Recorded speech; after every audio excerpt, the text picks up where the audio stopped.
what you need to know about triglycerides that probably even your health coach doesn't really understand, and your physician certainly doesn't understand. As many of you know, I'm part of several different groups of health coaches, functional medicine providers on several different platforms. And in one of the groups that I'm in, for the third time in 6 weeks, a post has come up about a client that they've been working with for a time period that has sky high triglyceride levels, and they're not sure what to do to bring them down because they've been doing all the things for 6 weeks. And in the comments section, the suggestions are go paleo, get rid of carbs and starchy carbs, get rid of, it's all like dietary stuff, and like go exercise more. She's been working with this client for 6 weeks. 6 weeks. I'm pretty sure that the person is doing the dietary things. I'm pretty sure that the person is at least going for a walk every day. And I'm pretty sure they've had the conversation about managing your blue light, about sleep, about having moments to debrief and de-stress throughout the day. And I'm pretty sure that none of them truly understand why triglycerides can be high. So let's talk about it for a couple minutes. Yes, dietary reasons can be one of them, but if the person has changed everything and the triglycerides are still high and you redo blood work and they've been on a plan for 6 weeks, first of all, their whole lipid profile is probably different, but maybe it doesn't actually look better, because a lot of times after you've spent time detoxing someone, their cholesterol levels actually, like their whole lipid panel, looks worse, and that can be terrifying for a client. But if you preface that by saying, hey, we're going to clean some stuff out, and that's going to cause your lipid levels to rise, I don't want you to panic. We are, because of that, not going to actually run another blood work panel on you for 6 months, because I want your body to have that time to adjust. And we know that in the first 90 days, it's doing some work, and then the next 90 days, it's doing the repair.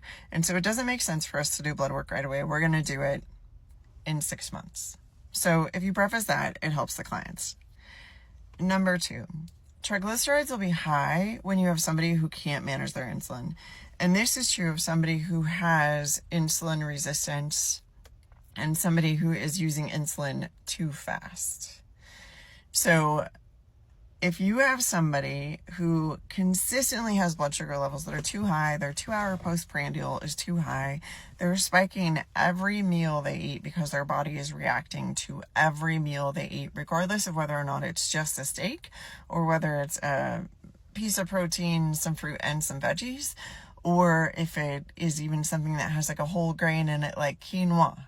If they're reacting to everything in a negative way, they're having a spike every single time, and you know this because you have them on a continuous glucose monitor, it usually means that their body is just struggling to manage their insulin level. And it could be for a variety of reasons. It could be that this is one of the reasons that they reached out to you and they want to work on improving their cellular health. It could be that their body has a predisposition towards diabetes and insulin resistance, and you need to work with their epigenetics to manage that. But on the flip side, if you have someone who has those extreme moments of hangry, their blood sugar drops low all the time, they have been told they're hypoglycemic, those people are also not managing their insulin well, and their triglyceride levels are probably going to be high. And I can tell you from personal experience that as a high-level triathlete, where I was exercising between 25 and 30 hours a week, and I was eating completely paleo, and I was doing all the things, and I am 5'8", I was 108 pounds, I was 11% body fat, I had triglyceride levels above 3,000.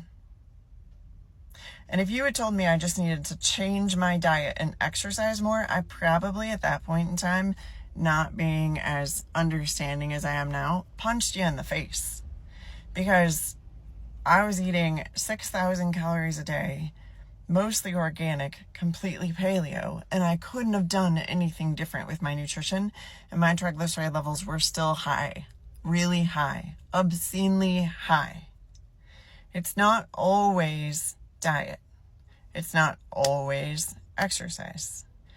Sometimes it's hormone imbalance. And actually, a lot of times, this is what I see. And sometimes it's too much inflammation in the entire system, and the body is storing every extra little thing that it can as a triglyceride, because that's what it does. It converts the calories you don't need immediately into triglycerides to store them for energy later to do repair work. Sometimes when inflammation is really high, the triglycerides will be sky high.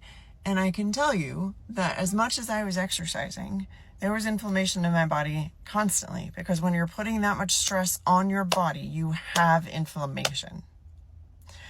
So, if you don't understand why triglycerides are so high 6 weeks later, number one, what did you ask them to do dietary-wise? Did you stick them on a keto or a carnivore diet or a paleo diet where they're consuming more protein and therefore their liver is doing some detox work? Number two, did you start with a detox so that their body could handle all the stuff that you're asking it to do? Number three, were they having episodes of hypo or hyperglycemia prior to working with you? And what is the reason they signed up to work with you? Number four, is it a female who's perimenopausal? Number five, is it a male who has low testosterone? You have to understand all of these things play a role in triglycerides. Are they someone who is thriving off of 3 to 4 hours of sleep a night and cortisol and adrenaline to get them through the day? That is going to raise their triglycerides. Asking them to change their diet and exercise more just puts you as one of those people who is advising the same diet culture that has created poor metabolism and poor mitochondrial health for the last 45 years. And if you ask them to eat less and exercise more, you're just going to drive a cortisol problem, an adrenal problem, a thyroid problem. If you don't understand it, ask someone who does. Because if your client has been working with you for 6 weeks and their lipids change and it's not in the direction you want to see it go, you need to be able to tell them why it happened. They want to understand that you understand that what is happening is normal and it's a process, and we're not going to fix 3, 5, 10, 20 years worth of health habits that have been not amazing in 6 weeks.